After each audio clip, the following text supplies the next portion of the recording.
Start कर दें। यहाँ पर जो है यह अनंत लंबाई का एक स्ट्रेट वायर है जो कि पॉजिटिवली चार्ज है। ओके, अब हमारा उद्देश्य क्या है? Yes. इस अनंत लंबाई के तार के द्वारा आर दूरी पर उपस्थित एक पॉइंट पी है, इस पॉइंट पर विद्युत क्षेत्र निकाला। भाई यहाँ आवेश है, ठीक है, ये नीचे अनंत तक गया है, Yes, sir. तक गया है, उसके कारण बिंदु पी पर विद्युत क्षेत्र होगा कि नहीं, बताइए, पहले ये बताइए, होगा कि नहीं? होगा। हाँ बिल्कुल होगा, बिल्कुल होगा। तो बस हमारा टारगेट यही है कि होगा, तो उसका परिमाण क्या होगा? परिमाण क्या होगा? ई वेक्टर का परिमाण क्या होगा और दिशा क्या होगी, दोनों के बारे में हमारी चिंता है। ठीक है, तो परिमाण और दिशा निकालना, तो इसके लिए हम क्या करेंगे कि पी से एक लंब गिरा देंगे। गिरा दिया भैया? Yes, sir. ओके, और इससे एल दूरी पर एक बहुत ही छोटा सा टुकड़ा हमने ले लिया जिसका नाम है डी एल। ठीक, और यहाँ पर एल Yes, sir. पर नीचे की तरफ एक छोटा सा टुकड़ा ले लिया डी एल। ठीक है, मैंने पिछली क्लास में आपको बताया था लैम्डा का अर्थ। लैम्डा क्या है? लैम्डा सर, हाँ रेखीय आवेश घनत्व। हाँ, तो यह D L D sorry, I am sorry, D Q D Q by D L है। Divided by D L. हाँ, यस सर। मतलब डीएल लंबाई पर डी क्यू आवेश है, तो यूनिट लंबाई पर कितना होगा? D Q by D L का बराबर होगा। तो डी क्यू यस सर। बराबर, डी क्यू बराबर जो हो जाएगा वो लैम्डा इंटू डी एल हो जाएगा। लैम्डा इंटू डी एल होगा। तो अगर इस तार के ऊपर रेखीय चार्ज है ना, तो अगर लैम्डा के बराबर है तो इस डी एल लंबाई पर जो आवेश की मात्रा होगा वो लैम्डा इंटू डी एल के बराबर होगा। और इस डीएल पर भी जो है आवेश की मात्रा जो होगी लैम्डा इंटू डीएल के बराबर होगी। तो दोनों पर आवेश बराबर बराबर है भैया, बोलो। Yes sir. और लैम्डा क्या है? रेखीय आवेश घनत्व है। तो इस पर जितना आवेश है उतना ही आवेश ये भी है। आपको भले ये फैला हुआ लग रहा हो, लेकिन आपको मालूम है कि यह बहुत ही छोटी लंबाई का है। छोटा है। यस हाँ, sir. Very very very very very very very very, very very very small. इतना स्मॉल कि स्मॉल भी शर्मा जाए कि अरे इतना स्मॉल है ना। जी सर। हाँ, तो इतना स्मॉल अगर है, अगर ये इतना स्मॉल है बच्चा, ये जो है ये एक पॉइंट लाइक कार्य करेगा क्या? Yes sir. और यह भी जो होगा एक पॉइंट जैसा कार्य करेगा। Yes sir. तो इस O बिंदु से L नीचे और L ऊपर, दो ऐसे चार्जेस जिनके ऊपर charge dq is equal to lambda into D L है, lambda into D, D L. और यस यहाँ पर dq is equal to lambda into D L. Lambda into D L है। ठीक है, लैम्डा इंटू डी एल है। अब इनके कारण, इन दो टुकड़ों के कारण, क्या ये दोनों टुकड़े सिमेट्रिकल हैं क्या? जितना O से ऊपर उतना नीचे, यस सर। जितना इस पर चार्ज उतना ही इस पर चार्ज। यस सर, दोनों सममित हैं। हाँ, सममित हैं, बहुत अच्छा शब्द आपने इस्तेमाल किया, दोनों सममित। जी। और क्या है? और क्या पी बिंदु से दोनों की दूरियां बराबर हैं क्या? यह दूरी आर यस है, सर। यह दूरी एल के बराबर है, तो क्या यह square root of R square plus L R square? Square plus L square. Yes, yes sir. L square हो जाएगा। और यह भी जो है square root of R square plus R square plus L square. हो जाएगा। Yes yes sir. Sir. Okay, तो यह जो आवेश है, जितना आवेश इसके ऊपर है उतना ही आवेश इसके ऊपर है। जितनी दूरी इस आवेश की इस बिंदु से है उतनी ही दूरी है इस बिंदु से है। और यह बिंदु टाइप का है और यह बिंदु टाइप का है। अरे ऐसा झूठ बोल रहे हैं आप, इतना बड़ा बड़ा बना रहे हैं और ये बिंदु टाइप का है। ये समझने के लिए बड़ा बड़ा बना रहे हैं। आप समझ में आया है ना? ये समझने के लिए ऐसा किया गया है ना? आप लोग इतना बुद्धिमान तो हो ही कि आप लोगों हाँ। मान लिया जाए कि आप समझ जाओगे। तो भैया इसके कारण यहाँ इलेक्ट्रिक फील्ड इधर होगा, बोलो भैया। और इसके कारण इलेक्ट्रिक फील्ड क्या होगा? इधर की तरफ होगा। सहमत है? Yes sir. Yes. Yes sir. तो यहाँ पर मतलब कैसे, ये अगर टेस्ट चार्ज रखोगे पॉजिटिव तो ये वाला इधर धकेलेगा और ये वाला इधर धकेलेगा, इसीलिए इसके कारण दिशा इधर हो गया और इसके कारण दिशा इधर हो गया। ठीक है, so simple. So yes sir. तो इन्होंने थोड़ा कंजूसी किया है। यहाँ पर देखिए, इस वाले के कारण जो इतना छोटा सा वेक्टर बना दिया, इस वाले के कारण इतना छोटा सा वेक्टर बना दिया। अरे जब केवल एरो ही खींचना है तो ये थोड़ा बड़ा बड़ा नहीं कर सकते हो? थोड़ा बड़ा बड़ा कर दिया। नहीं सर, हाँ, बड़ा नहीं कर सकते, वो सही किया है। अरे हाँ, ये जबरदस्ती बात करते हो, मुझे गलत साबित करते हो। आओ तुम्हारा प्रैक्टिकल में नंबर। नहीं सर, हाँ सर वहाँ पर बिंदु आवेश है ना, बिंदु आवेश जितना बल लगाएगा क्यू नॉट पर थोड़ा ही लगाएगा, बहुत दूरी पर है तो। अच्छा, चलो ठीक है। प्रॉब्लम ये है ना बेटा कि समझाएं कैसे। चलिए समझ, जी सर। हम एरो अलग से खींचेंगे, ठीक है? ओके ठीक है सर। ओके, तो इसको ले चलते हैं अमेरिका। अमेरिका? हाँ, इस डायग्राम को ले चलते हैं अमेरिका। हाँ, उस वाले रूम में सर जहाँ पर ग्रेविटी ही नहीं है। हाँ हाँ हाँ, बिल्कुल सही। देखो फट से पकड़ लिए। स्टूडेंट हो तो तुम्हारे, जी सर। हाँ स्टूडेंट। सर बहुत बहुत समझदार है सर। हाँ बेटा, बोलो ऋषिकेश। सर बहुत समझदार स्टूडेंट हाँ है। हाँ हाँ, बहुत समझदार स्टूडेंट है। ठीक है, हाँ ये देखो, ये इलेक्ट्रिक फील्ड है, ठीक है ना? ये जो बेटा इलेक्ट्रिक फील्ड, ये मान लो कि E1 है, E1 है ना? वह जो P1 बिंदु पर आपने बिंदु आवेश सेलेक्ट किया उसके कारण है, और ये P2 बिंदु पर जो है उसके कारण E2 है। दोनों का परिमाण बराबर होगा। क्यों? क्यों? क्योंकि यह जितना चार्ज इस पर है उतना ही चार्ज इस पर है। जितनी दूरी पर ये है उतनी दूरी पर ये है। विद्युत दो ही चीजों पर निर्भर करता है, आवेश की मात्रा और दूरी पर, दोनों बराबर है, तो इन दोनों का परिणाम बराबर होगा ना भैया? Yes sir. बराबर होगा, बोलो हाँ।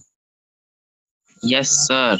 यहाँ वाई एक्स को मैंने ऐसा खींच लिया, ये वाई एक्स को मैंने ऐसे खींच लिया। अब देखो हम क्या करेंगे, वाई एक्स को ऐसे खींच लिया और एक्स अक्ष को थोड़ा और चौड़ा कर लिया, ऐसे कर लिया। तो अब ये जो इलेक्ट्रिक फील्ड्स हैं उनके कंपोनेंट निकालेंगे। ये कंपोनेंट, ये ऐसे इधर की तरफ कंपोनेंट निकाला, और इसका कंपोनेंट निकालने के लिए ऐसे करेंगे। कंपोनेंट मतलब ये इसका वियोजन कर दिया, ये इसका वियोजन कर दिया। ये एंगल अगर थीटा के बराबर है तो ये एंगल भी थीटा के बराबर हो जाएगा। तो ये वाला कंपोनेंट क्या हो जाएगा? E2 कॉस, बोलो भैया, E2 cos theta. Cos theta के बराबर हो जाएगा। और ये वाला क्या हो जाएगा भैया? E2 sin थीटा ना। E2 साइन थीटा के बराबर हो जाएगा। वेरी गुड, बहुत अच्छे, बहुत ही प्यारे। उसी तरह से अगर इसका अगर वियोजन किया जाए, इसका अगर दो हिस्सों में अगर वियोजन किया जाए, इसका अगर दो हिस्सों में वियोजन किया जाए तो भैया यहाँ पर जो है इसका दो हिस्सों में वियोजन किया जाए तो ये क्या हो जाएगा? E1 साइन थीटा हो जाएगा। E1 sin theta. Yes sir. हाँ, और हॉरिजॉन्टल वाला क्या हो जाएगा? E1 cos theta. E1 cos theta के बराबर हो जाएगा। ठीक है, अब आप देखिए क्या E1 का परिमाण जो है E2 के परिमाण के बराबर है? यस सर, बराबर और दिशा में और विपरीत। साइन थीटा बराबर है। Yes sir. यह वाला जो कंपोनेंट है E2 साइन थीटा, क्या E1 साइन थीटा से कैंसिल हो जाएगा? हाँ सर। दोनों इक्वल इन मैग्नीट्यूड हैं बट अपोजिट इन डायरेक्शन। अच्छा, what about E2 cos theta और E1 cos थीटा? बताइए, E2 cos थीटा और E1 cos थीटा के बारे में क्या आइडिया है? इनका सर दिशा अलग अलग है। दिशा अलग अलग क्या है? दोनों सेम दिशा में, हॉरिजॉन्टल डायरेक्शन में, इधर की तरफ, दोनों सेम डायरेक्शन। अच्छा, दिशा अलग। कैंसिल करेंगे तो है कि एड अप हो जाएंगे, ये जुट जाएंगे। जुट जाएंगे। इसका मतलब क्या है? इसके कारण ये जो आवेश है और यह जो आवेश है उसके कारण हॉरिजॉन्टल वाला क्षैतिज घटक तो जिंदा रह रहा है, लेकिन ऊर्ध्वाधर घटक खत्म हो जा रहा है क्या? Yes sir. हाँ, इसी तरह से अगर ऊपर यह यहाँ पर एक चार्ज ले लिया जाए और नीचे एक उसी के सममित यहाँ पर चार्ज ले लिया जाए तो इनके कारण भी जो है यहाँ पर ऊर्ध्वाधर घटक कैंसिल कर जाएगा, केवल जो है क्षैतिज घटक जिंदा रह जाएगा। ठीक है, कहने का मेरा मतलब बड़ा सरल सा है कि भैया पूरे वायर के कारण सममितता होने के कारण, जितना ऊपर उतना नीचे होने के कारण यहाँ पर इलेक्ट्रिक फील्ड केवल हॉरिजॉन्टल डायरेक्शन में होगा, वर्टिकल डायरेक्शन में नहीं होगा। क्लियर हो गई बात? Yes sir. तो टोटल इलेक्ट्रिक फील्ड का जो डायरेक्शन है एट द पॉइंट ई, है ना, पॉइंट ई पर जो है, पॉइंट ई पर जो इलेक्ट्रिक फील्ड का जो डायरेक्शन है, कहाँ गया वह, पॉइंट ई पर कि पी पर? सॉरी, पॉइंट पी पर जो इलेक्ट्रिक फील्ड का जो डायरेक्शन है, पॉइंट पी पर जो इलेक्ट्रिक फील्ड का डायरेक्शन है वो इधर होगा, लेफ्ट टू राइट होगा। ये मतलब इस वायर के परपेंडिकुलर डायरेक्शन में होगा, 90 डिग्री एंगल बनाते हुए जाएगा। ठीक है भैया? Okay, yes sir. ठीक है, अच्छी बात है, ये आ गया। तो क्या आपको दिशा क्लियर हो गया? Yes sir. हाँ, किस चीज की दिशा क्लियर हो गया? विद्युत क्षेत्र की। विद्युत क्षेत्र की, किसके कारण?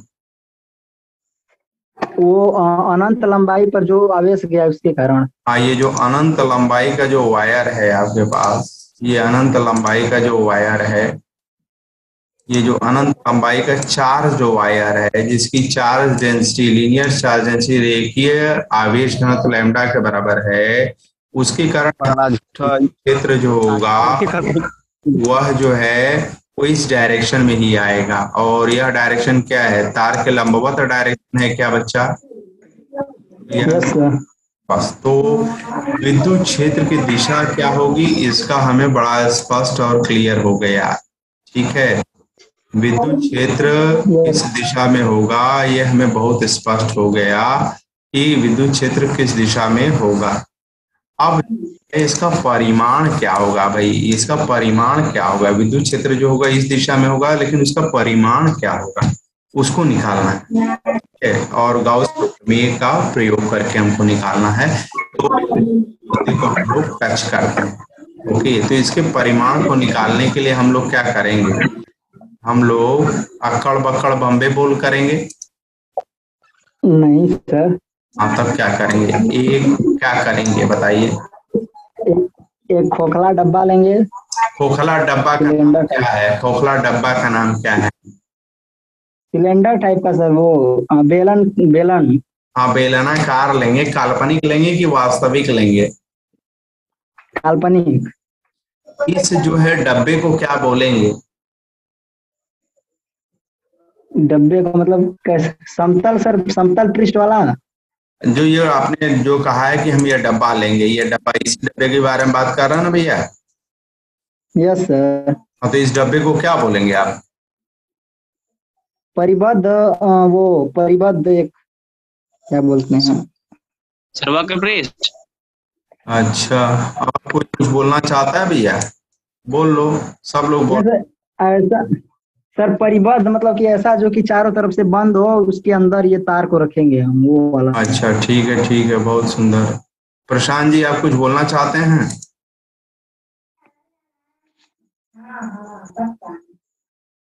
रेशमा, आयुष सिंह, अरुण कुमार जी, आप लोग कुछ बोलना चाहते हैं?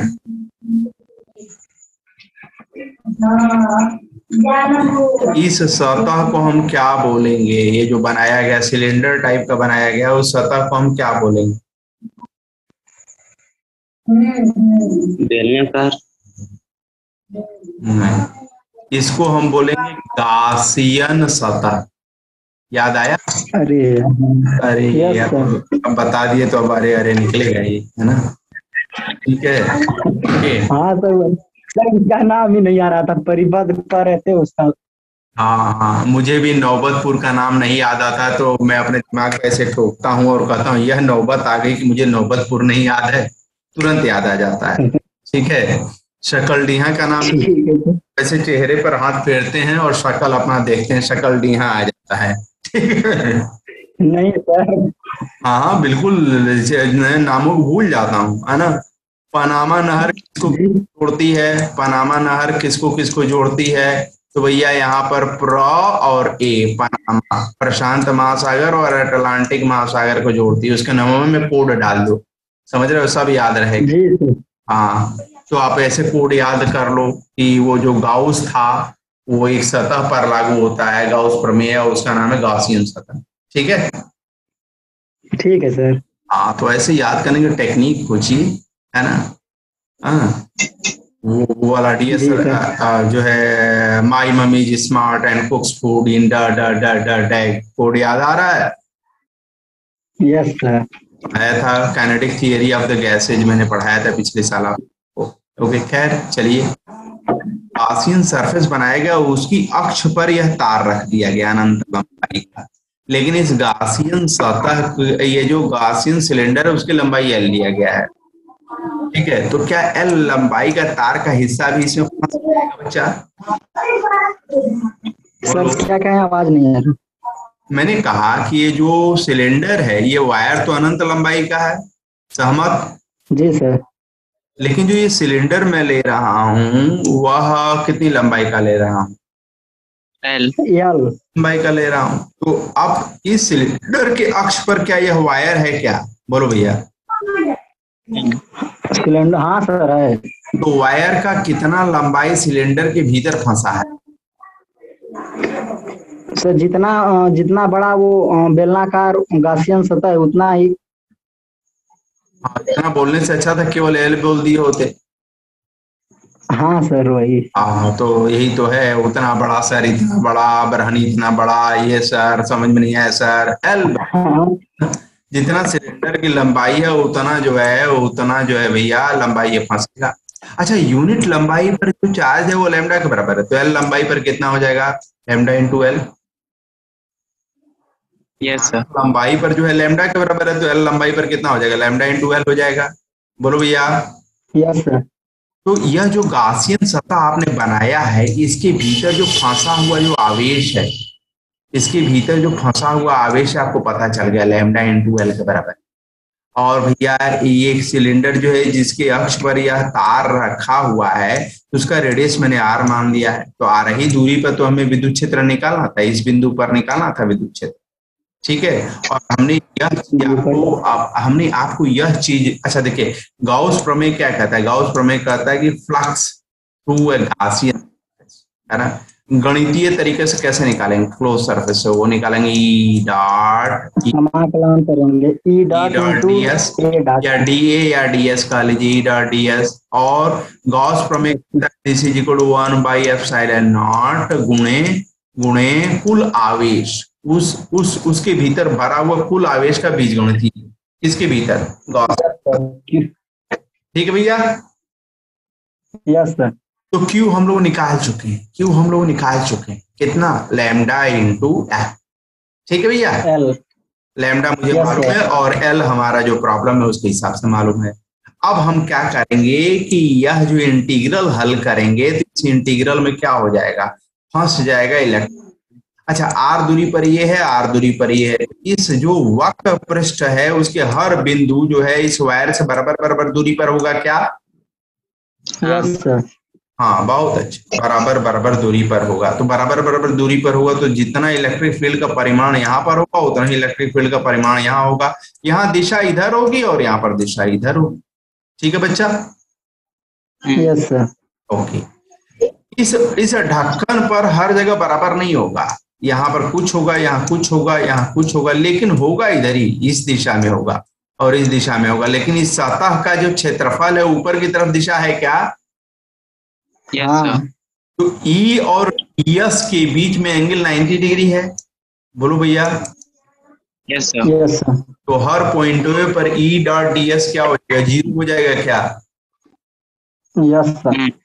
चलिए, तो हम आप क्या करते हैं, अपनी परिचय देते हैं। क्या चतुराई करेंगे हम? चतुराई का परिचय ये देंगे कि ये जो इंटीग्रल निकालना है, एक मिनट, उसको खुफिया तरीके से निकालेंगे। नहीं, खुफिया तरीके से नहीं, मुझे कोई खुफिया तरीका नहीं मालूम है, ये तो बरहनी वालों को मालूम है ना। खुफिया काम तो जेवरियाबाद वाले ज्यादा करते हैं, है ना। के गांव के बगल में एक भोकालपुर गांव भी है। बुआलपुर से जी है। ओके, ठीक है। बुआलपुर। हाँ, बुआलपुर, भोकालपुर नहीं। ठीक है। बुआलपुर। उसका मैंने नाम रख दिया भोकालपुर। क्योंकि वहाँ के बच्चे नहीं सर, क्लास में वो जो है बहुत बहुत नहीं जो है, सर, नाम नहीं बिगाड़िए। अरे नाम क्यों नहीं बिगाड़े, वहाँ के बच्चे बहुत भोकाल अपना लगाते हैं तो नहीं सर, ऐसी कोई बात नहीं है। अरे लग रहा तुम भी भोकालेपुर के हो नहीं सर, जो नाम नहीं रखा सर, होगा वो ये खुद ही बढ़िया बात। भोकाल मारता होगा। अच्छा ठीक, चलिए कोई बात नहीं, मैं मजाक कर रहा था। तो ई डॉट डी एस बेटा, E dot D S is equal Q, Q is equal to जो है लैम्डा इंटू एल हो चुका है बाई एप्सिलॉन नॉट। इतनी बात तो समझ में आया ना भैया। Yes sir. अब देखिए इस सतह का नाम, देखिए किताब के हिसाब से यहाँ पर मैं नहीं चल रहा हूँ, है ना। यहाँ आप इस सतह का नाम S1 रख देते हैं और इस सतह का नाम S2 रख देते हैं और इस सतह का नाम S3 रख देते हैं। बोलो भैया ठीक है। ठीक है सर। ढक्कन जो है S1 S2 है और जो है जो कर्व्ड सरफेस है उसका नाम S3 है, ठीक है ना। ओके चलिए, ठीक है। अब थोड़ा सा ध्यान देते हैं यहाँ पर। तो ये पूरा बंद सतह पर ई डॉट डी एस निकाला गया है। तो ये तीन हिस्सों के योग के बराबर लिया जा सकता है। पहले ढक्कन पर सॉरी, अब जब अलग अलग करेंगे तो पहले ढक्कन पर जिसको S1 बोला गया ई डॉट डी एस, ई डॉट डी एस, ई डॉट डी एस। दूसरे ढक्कन पर उसका नाम S2 है, ई डॉट डी एस निकालो, हर पॉइंट पर निकालो, हर पॉइंट पर निकालो, हर पॉइंट पर निकालो, हर पॉइंट पर निकालो ई डॉट डी एस। ठीक है भैया। और बच्चों तीसरे वाले पर निकालो ई डॉट डी एस, S3 पर निकालो, S3 पर निकालो ई डॉट डी एस। ठीक है, ई डॉट एस वेक्टर है, ठीक है ना। That is equal to what, lambda into L divided by epsilon not. Epsilon not. ठीक, ओके ग्रेट ग्रेट। एक मिनट,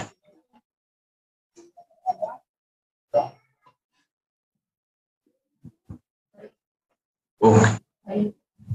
तो बच्चों यहाँ पर जो है, हाँ ये आ गया।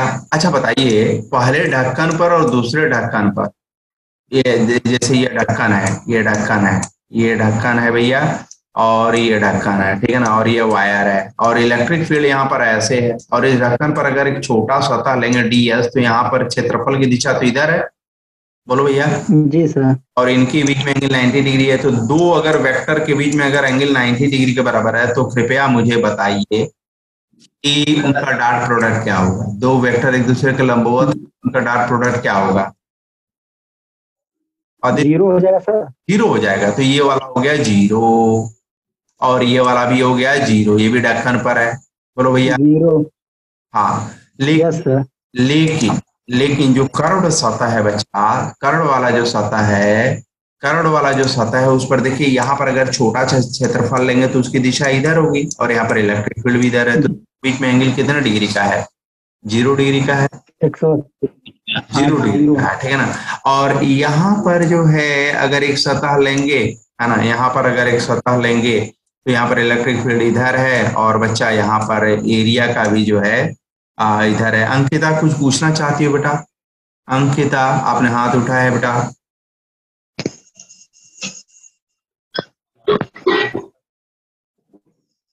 अंकिता बेटा कुछ पूछना है?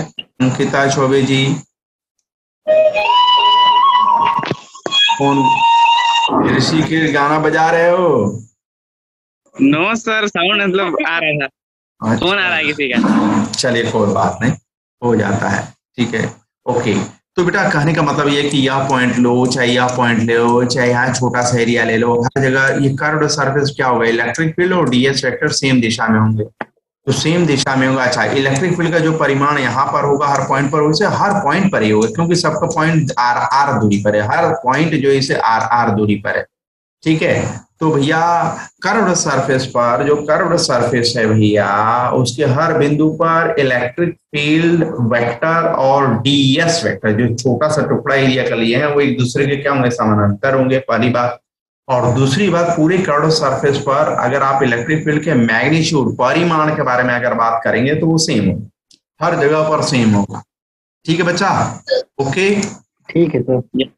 तो सेम होगा, तो उसका फायदा अब हम लोग उठाएंगे। क्या फायदा उठाएंगे भैया? फायदा ये है, फायदा ये है, फार्मूला निकालेंगे। जीरो ये वाला हो गया जीरो, ये वाला हो गया जीरो प्लस ई डॉट बराबर जीरो। ई डॉट डीएस में ई डॉट डीएस तो ई इंटू डीएस हो जाएगा, और ई नियतांक है यस पर S3 पर, S3 सतह पर नियतांक है तो नियतांक बाहर आ गया, और सम ऑफ डीएस कर दिया, समाकलन of DS is equal to क्या हो जाएगा, lambda into L divided by epsilon not. ठीक है नॉट। तो भैया कॉस थीटा नहीं लिखेंगे? cos थीटा cos जीरो नहीं हो गया, ई वेक्टर और डीएस वेक्टर हर कर्व अच्छा हाँ कोई भी पॉइंट ले लोगे तो उनके बीच में जो एंगल 0 डिग्री के बराबर है तो cos जीरो हाँ यस सर, एक होता है सर, आप लिखे नहीं है ना, आप डायरेक्ट कर दिए इसीलिए। तो हम डायरेक्ट कर दिए, जानते भी मैं तेज दिमाग का आदमी हूँ। Yes sir. और ई हर पॉइंट पर जो ई है वो क्या है, कांस्टेंट है भाई, परिमाण तो बराबर है, तो कांस्टेंट तो बाहर भी भाग गया, 2 स्टेप खा गए यहाँ पर। ठीक है, और मैं यस सर। कि आप लोग जो है 3 स्टेप भी खाएंगे तो सीख जाएंगे। ठीक है, ओके। तो ई इंटू, अच्छा बताओ यह योग कितना होगा? कर्व्ड सरफेस को आपने जो छोटे छोटे टुकड़ों में बांट दिया था, तो जोड़ोगे तो पूरा कर्व्ड सरफेस मिलेगा ना? बोलो भैया। Yes sir. तो बताओ वक्र पृष्ठ का क्षेत्रफल क्या होता है? सिलेंडर के वक्र पृष्ठ का क्षेत्रफल कितना होता है? 2 pi R L. 2 pi R radius है और एल उसकी लंबाई है, दैट्स गुड, इज लंबाई है two L divided by epsilon not. Epsilon not. L cut गया क्या? Yes sir. यस, एल आना भी नहीं चाहिए था। क्यों नहीं आना चाहिए था? क्योंकि वो तो सिलेंडर हमने ना चयन किया था, समस्या में तो वो सिलेंडर था ही नहीं, है ना, इसीलिए वो कट गया। और 2 पाई आर की विदाई इधर करा दो तो electric field E is equal to कितना हो जाएगा? Electric field E is equal to बच्चा हो जाएगा लैम्डा डिवाइडेड बाई 2 पाई के साथ एप्सिलॉन नॉट को रख देते हैं, 2 पाई एप्सिलॉन नॉट और R, ये हो आर ये। ठीक है, हाँ 2 लोगों ने हाथ उठाया है बच्चों ने, ये अंकिता चौबे, ऋषिकेश एंड चंदन। बताओ भैया क्या प्रॉब्लम है? ई इंटू यहाँ से 2 पाई आर एल सर, कैसे समझ नहीं पा रहा है। अच्छा, ये जो सिलेंडर है बच्चा, ये जो सिलेंडर है, ठीक है, तो इस पर ही इसी सरफेस को जो छोटे छोटे टुकड़ों में आपने तोड़ा है, डीएस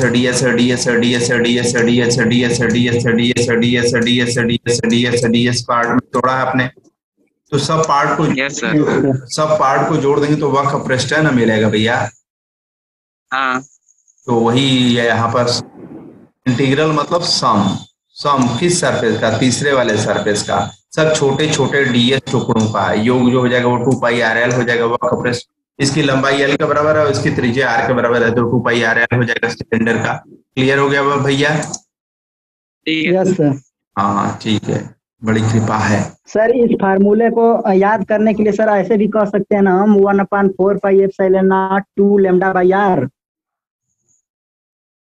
अरे यार 2 का बता रहे हो, कर सकते हैं लेकिन अंत में तो न्यूमेरिकल आपको करना पड़ेगा, तो काटना ही होगा। मैंने स्टैंडर्ड बुक्स में देखा है कि lambda by 2 pi epsilon not R लिखा हुआ है। अगर आप 1/4 पाई एप्सिलॉन नॉट लाना चाहते हैं तो मुझे कोई ऑब्जेक्शन नहीं है। मनीष का कहना है कि सर हम नहीं सर, वो मनीष उससे सर फार्मूला याद रहेगा। हाँ बिल्कुल याद रहेगा एप्सिलॉन नॉट, और 4 तो था नहीं तो ऊपर नीचे 2 से मल्टीप्लाई किया है, तो 2 लैम्डा डिवाइडेड बाई आर ये कहना चाहते हैं। ठीक है, याद कर रखने में सहूलियत है तो मुझे कोई ऑब्जेक्शन नहीं है, क्योंकि न्यूमेरिकल सही है, कोई दिक्कत नहीं है। हाँ ये बात है कि 1/4 पाई एप्सिलॉन नॉट से परिचय हमारा हो गया और इसकी वैल्यू जानते हैं तो आसानी से पढ़ से सब्स्टिट्यूट कर देंगे, आसान हो जाएगा। ठीक है, यस सर। तो हम लोगों की उपलब्धि क्या हुई? हम लोग की उपलब्धि ये हुई कि अनंत लंबाई का अगर कोई आवेशित अगर तार है जो सीधा है भैया, जो सीधा है, उससे आर दूरी पर उपस्थित किसी बिंदु P पर इलेक्ट्रिक फील्ड कितना होगा?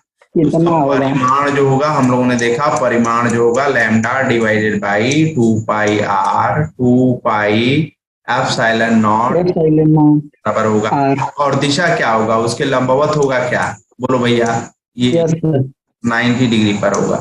तो अच्छा, अगर ये आवेश निगेटिव होता तब तो दिशा अंदर की तरफ होता, लेकिन लंबवत ही होता। ठीक है, ठीक है सर। ओके। तो यह पहला एप्लीकेशन था किस चीज का? यह पहला उपयोग गाउस गाउस प्रमेय का। ठीक है, गाउस का अनुप्रयोग। हाँ, गाउस प्रमेय का अनुप्रयोग। गाउस प्रमेय को सिद्ध किया जा सकता है, लेकिन मैंने आपको सिद्ध किया नहीं है। मैंने बस बता दिया कि total flux phi is equal to Q by epsilon not, बस बता दिया है। और मतलब आपको कुछ उदाहरणों से मैंने समझा दिया। इसको प्रूफ किया जा सकता है, लेकिन आपके स्तर पर इसका प्रूफ नहीं है, इसलिए नहीं दिया गया। ठीक है बच्चों? ठीक है सर। ओके, तो इसको रिवीजन कर लीजिएगा। आज यहीं पर इस क्लास को ओवर कर देते हैं बच्चों। ठीक है भैया? ठीक है सर। ओके बेटा, thank you. Welcome sir. Okay.